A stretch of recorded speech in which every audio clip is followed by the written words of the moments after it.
Hello guys, and welcome back to my channel. In this video, I will share my affordable tank and kill Dieter build. I chose this build because I play as an orb holder in Arena. Let's start with my stats.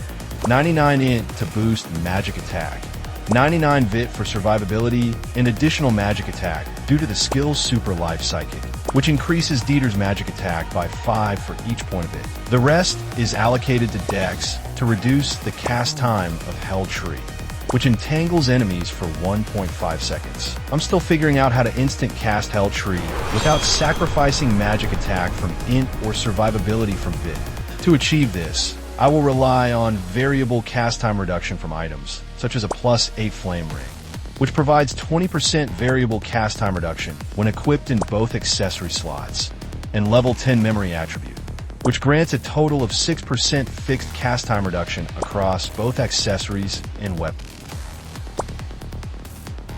Let's move on to my gear setup. I have 2 sets of gears, one for magic attack and one for tanking. Before going over the gears, let's talk about gear switching. When switching from magic attack gears to tank gears, Dieter's buffs, such as Life Merge and Life Psychic, remain active even after the switch. These buffs apply their effects based on your stats at the time of casting, meaning the increased magic attack bonus for Dieter persists even after switching to tank gears for better survivability. However, gear switching only works in PvP maps and instances. Outside these areas, buffs may reset when changing equipment. Let's start with the magic attack gear setup. The Adventure set is a budget-friendly gear set that provides decent bonuses for beginners or players looking for an affordable magic attack build. You can obtain pieces of this set by raiding Rift instances. This is my Adventure gear setup, which is simple and effective. For my weapon, I currently use a 2-slotted fire axe, inlaid with familiar cards to boost int and magic attack. For my headgear, I use Frost Winter Whisper Rosette, inlaid with a Black Witch card. For my face gear, the best option is Monocle. The higher the refinement, the greater the magic attack bonus. For my mouth gear, I still use Experiment Mask. For my back gear, I use the Blue as Lid C, which provides 3% magic attack. For my tail gear, I use Happy Bird, which gives 3% magic attack. This gear setup is still basic. Now, let's move on to the recommended magic attack gear setup. For the shield, the recommended choice is a +10 or higher Orleans' server, which provides +1% magic attack per refinement level.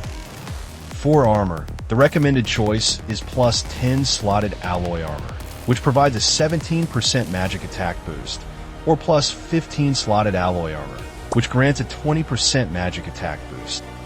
For the cloak, the recommended choice is a +12 slotted NATO King's Cloak, which grants a 3% magic attack boost. For shoes, the recommended choice is +12 slotted Crystal Pumps, which provide an 8% magic attack boost. For accessories, the recommended choice is 2 +12 slotted Orleans Gloves, which provide a 16% magic attack boost. For the weapon, the recommended choice is a +15 slotted Battle Dish, which grants a 7% magic attack boost at +15 refinement. For face gear, the recommended choice is a +15 Monocle, which grants a 20% magic attack boost. For mouth gear, the recommended choice is Abyss Whisper, which grants a 3% magic attack boost. For gear enchantment, focus on those that gives int and magic attack power. Prioritizing the right enchantments can provide more raw magic attack. Now, let's take a look at the PvP gear setup. For shield, the best option is Static Shield, which reduces elemental damage taken and boosts magic defense. The best enchant is Tenacity 4, combined with magic attack. For the card slot, you can choose from one of these 4 options.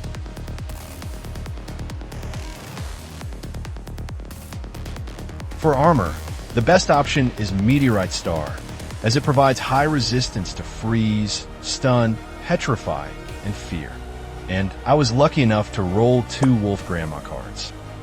For armor, cloak, shoes, and weapon enchants, I will discuss them later, as you need to balance crowd control resistance effectively. For cloak, the best option is the Magic Staunch Manto, which provides neutral damage reduction, making it the best choice for reducing auto attack damage.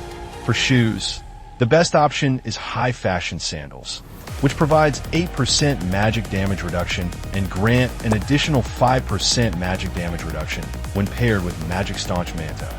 For accessories, if you haven't reached 96% fire magic damage yet, you can use flame rings and gradually refine your fire axe to plus 15 while maximizing your guild blessing fire damage bonus. But if your fire damage is at 96% or higher, you can switch to 2 pieces of slotted plus 12 survival rings for demi-human damage reduction and a 7% max HP boost. Tenacity 4 is the best enchantment for accessories. For the weapon, the best option is a plus 15 fire axe. You need to achieve 96% fire damage to maximize your fire damage output, as 97% and above only provide a small increase in damage. So once you reach 96% fire damage, you can switch your accessories to survival rings. Now, before we proceed with the recommended headgears, let's talk about armor, cloak, shoes, and weapon enchantments, as they play a crucial role in this build.